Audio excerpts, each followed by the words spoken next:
Hey everybody, this is Mick with Front Runner Roofing. It's been raining outside today, so I thought I'd take a few minutes and make a video about how to outsmart the raindrop.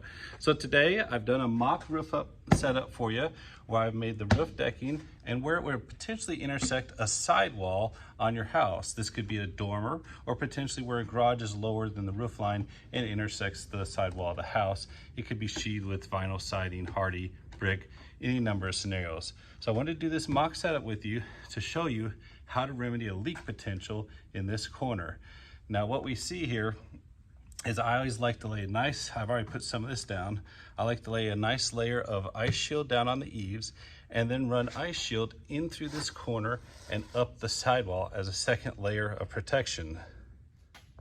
So as we look at my beautiful mock-up of a roof with the scrap lumber I had, I've already got 2 layers of shingle laid down with some of the step flashing.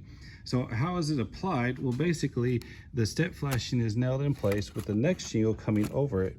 Then the next piece of step flash is nailed over the top of that shingle with the next shingle being laid over that, keeping our lines on our normal shingle line. And then on top of that, we can lay another layer of a step flashing again with shingle on that and just continue the process up the whole line of the roof. Why this is important is because when that rain hits, it is inevitably going to work its way into this corner.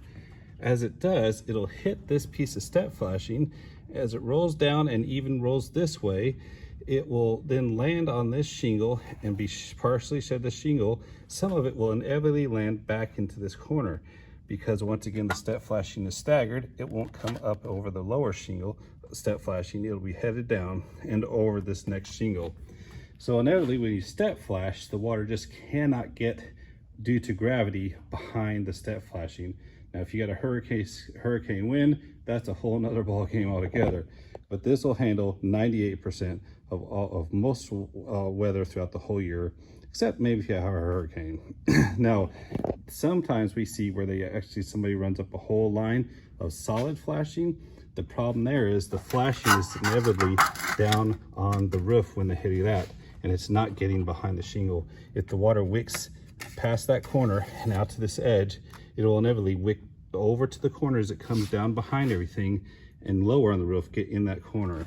So that's why it's very important to use step flashing and not just a solid line of flashing, so the water just doesn't have a chance to get behind there. Hope this was helpful and informative,